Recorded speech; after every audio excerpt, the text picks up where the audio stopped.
हाँ जी सर, हो जाएगा आपका लोन। हाँ जी, हाँ जी, मुझे पता चल गया कि सर आपकी 3 करोड़ की टर्नओवर है, 3 लाख रुपए आप ईएमआई अभी दे रहे हैं और 3 साल पुराना अपना बिजनेस है। और रिक्वायरमेंट लो जो लोन की है वो मशीन खरीदने के लिए है, दिवाली के लिए। हाँ हाँ, हो जाएगा सर, हो जाएगा, लोन हो जाएगा, कोई दिक्कत नहीं है। आप एक काम करो, लिस्ट ऑफ डॉक्यूमेंट मैंने आपको व्हाट्सअप कर दिए हैं, आप भेजो मुझे मेल पे या व्हाट्सअप कर दो, लोन कराता हूँ आपका। तो अभी मैं जिन कस्टमर से बात कर रहा था, इनका मुझे 2 दिन पहले फ़ोन आया और बताते हैं कि मुझे 3 1 करोड़ की टर्नओवर है, 3 लाख रुपए की ईएमआई मैं ऑलरेडी दे रहा हूँ और एक जगह से मैंने लोन अप्लाई करा था बट वो रिजेक्ट हो गया। क्या हम लोन कर सकते हैं? तो मैंने सर को पूरा गाइड करा कि हम कैसे लोन कर सकते हैं, कैसे आप बिजनेस लोन ले सकते हैं, किस तरीके से आपको लोन मिल जाएगा। तो अगर आपकी भी रिक्वायरमेंट है बिजनेस लोन की, और क्योंकि दिवाली आ रही है, दिवाली पे रिक्वायरमेंट हो जाती है, अनसिक्योर्ड लोन है तो जल्दी हो जाता है, तो आप स्क्रीन पे दिए नंबरों पे कॉल करो, आपको लोन कराया जाएगा। अब समझ लेते हैं कि बिजनेस लोन होता क्या है, जिसको हम बार बार अनसिक्योर्ड लोन बोल रहे हैं, उसका क्या मतलब होता है, कैसे आप इसको ले सकते हैं। तो अनसिक्योर्ड लोन का सिंपल सा मतलब है जिस लोन को लेने के लिए आपको बैंक को कोई भी मकान, दुकान, घर, प्रॉपर्टी, कोई भी चीज़ गिरवी नहीं रखनी।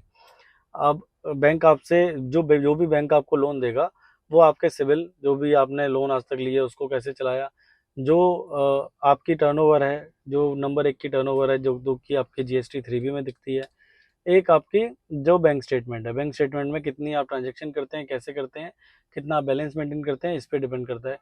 तो ये 3 चीज़ों को देख के ही बैंक आपको एक लोन ऑफर करता है। अब एक बेसिक एलिजिबिलिटी जान लेते हैं कि भाई लोन आपको कितना ऑफर करता है। तो अगर हम बात करें कि जैसे मान लीजिए आपकी टर्नओवर 1 करोड़ है, 1.5 करोड़ है, तो 1 1.5 करोड़ की टर्नओवर पे आपको 10 15 लाख रुपए का लोन इजीली मिल जाता है। ये डिपेंड करता है कि आपकी फाइल या आप कौन से बैंक में या कौन सी एनबीएफसी में फाइल लगा रहे हैं। बट आपको ऑन एन एवरेज कोई बैंक 11 देगा, कोई बैंक 12 देगा, कोई बैंक 7 देगा, कोई बैंक 8 देगा।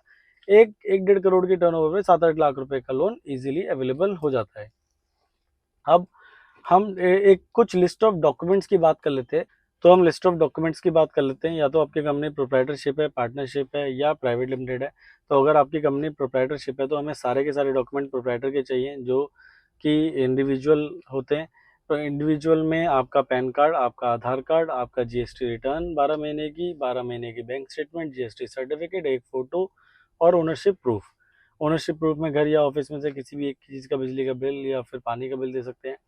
अब हम बात करते हैं अगर अगर आपकी कंपनी प्राइवेट लिमिटेड है या पार्टनरशिप है, तो पहले पार्टनरशिप जान लेते हैं फिर प्राइवेट लिमिटेड जान लेंगे। तो अगर आपकी कंपनी प्राइवेट पार्टनरशिप है, तो मुझे दोनों पार्टनर्स के PAN card, Aadhaar card, KYC, partnership की पार्टनरशिप डीड, पार्टनरशिप का पैन कार्ड, पार्टनरशिप की बैंक स्टेटमेंट 1 साल की, पार्टनरशिप का जीएसटी सर्टिफिकेट, पार्टनरशिप के जीएसटी रिटर्न्स 1 साल के। दोनों पार्टनर्स में से किसी का भी इलेक्ट्रिसिटी बिल, वाटर बिल, दोनों में से किसी भी पार्टनर्स का चलेगा। और अगर अपनी कंपनी प्राइवेट लिमिटेड है तो प्राइवेट लिमिटेड में डायरेक्टर्स के PAN card, Aadhaar card, MOA, AOA, private limited का पैन कार्ड, और प्राइवेट लिमिटेड में 1 साल की प्राइवेट लिमिटेड की बैंकिंग, 1 साल के प्राइवेट लिमिटेड के फाइनेंशियल्स, 1 साल के प्राइवेट लिमिटेड के जीएसटी रिटर्न्स, जीएसटी सर्टिफिकेट, 1 साल के जीएसटी सर्टिफिकेट। तो ये कुछ डॉक्यूमेंट्स हमें चाहिए होते हैं अगर आपको लोन जल्दी कराना है या फिर अगर आपको लोन लेना है और हमसे कांटेक्ट करते हैं, तो आप ये डॉक्यूमेंट अरेंज कर लीजिए, सो दैट कि हम यही डॉक्यूमेंट बताने वाले हैं कि आपको कि सर ये डॉक्यूमेंट आप अरेंज करा दीजिए, हम आपको लोन बता सकते हैं कितना दे सकते हैं। इसके साथ के साथ आप जब हमें कॉल करते हैं तो हमें कुछ क्वेश्चन पूछने होते हैं, जैसे कि आप किस चीज़ का बिजनेस करते हैं, किस चीज़, आप जो बिजनेस कर रहे हैं वो कैसे कर रहे हैं, आपकी जो मंथली ईएमआई है, जो आप अभी ईएमआई दे रहे हैं वो कितनी है, कितनी आप दे सकते हैं, क्या रिक्वायरमेंट है लोन की, किस लिए, क्या पर्पज़ है लोन लेने का। ये कुछ बेसिक डॉक्यूमेंट्स हैं। और आपकी टर्नओवर जो कि पक्के की डॉक्यूमेंट, जो भी पक्के की टर्नओवर है, जो आप 3G, जो आप जीएसटी पे शो करते हैं अपनी टर्नओवर, वो कितनी है। ये कुछ बेसिक चीज़ें हैं जो हम आप हमें कॉल करेंगे तो हम आपसे पूछते हैं, सो दैट कि हम ओवर द फोन आपको एक आइडिया बता सकें या फिर आपको एक आइडिया दे सकें, सर आपको इतना लोन की रिक्वायरमेंट है, इतना लोन हम इजीली करवा पाएंगे। और इस बैंक से करवाएंगे, इस एनबीएफसी से करवाएंगे, क्योंकि सारे बैंक सारे लोगों को लोन दे दें ऐसा पॉसिबल नहीं है, और सारी एनबीएफसी सारे ही लोगों को लोन दे दें ऐसा भी पॉसिबल नहीं है, क्योंकि हर बैंक, हर एनबीएफसी की अपनी पॉलिसी है, अपना पैरामीटर से कि हम इतना लोन देंगे। मान लीजिए एचडीएफसी ने आपको 20 लाख रुपए दिया, तो बट सेम फाइल अगर हम बजाज में लगाएं तो आपको 40 लाख रुपए, 35 लाख रुपए, 40 लाख रुपए इजीली अवेलेबल हो जाएगा। तो ये डिपेंड करता है कि कौन से बैंक में आपकी फाइल लग रही है और वो बैंक आपको कितना लोन प्रोवाइड करा रहा है, क्योंकि पॉलिसीज, पैरामीटर्स वो किस तरीके से जज करते हैं फाइल को, सब कुछ अलग है। तो अगर लोन की रिक्वायरमेंट है तो आपको क्या करना है, स्क्रीन पे एक नंबर आ रहा है, नंबर पे कॉल करना है और आपको ये बताना है कि आप किस चीज़ का बिजनेस करते हैं, एक बेसिक प्रोफाइल बतानी है, तो हम आपको पूरा गाइड कर देंगे। आज के लिए इस वीडियो में इतना ही। आप कमेंट बॉक्स में ये जरूर कमेंट बताइएगा, कमेंट करके बताइएगा कि आप ये वीडियो कहाँ से देख रहे हैं, इंडिया में किस जगह से देख रहे हैं।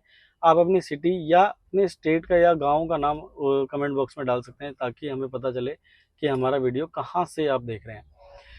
पैन इंडिया सर्विस हमारी अवेलेबल है। आप दिल्ली, मुंबई, चेन्नई, कोलकाता, हरियाणा, रोहतक, उत्तर प्रदेश, राजस्थान, महाराष्ट्र, पूना, कहीं से भी है इंडिया में, आपका लोन आपकी लोकेशन से नियरेस्ट ब्रांच या नियरेस्ट एनबीएफसी से ही कराया जाएगा। आपको कहीं फिजिकल जाने की ज़रूरत नहीं है। तो बहुत बहुत धन्यवाद। आपको कल हम इसी टाइम इसी चैनल पे इसी एक नए टॉपिक के साथ, एक नए बैंक के साथ दोबारा मिलेंगे। बहुत बहुत धन्यवाद।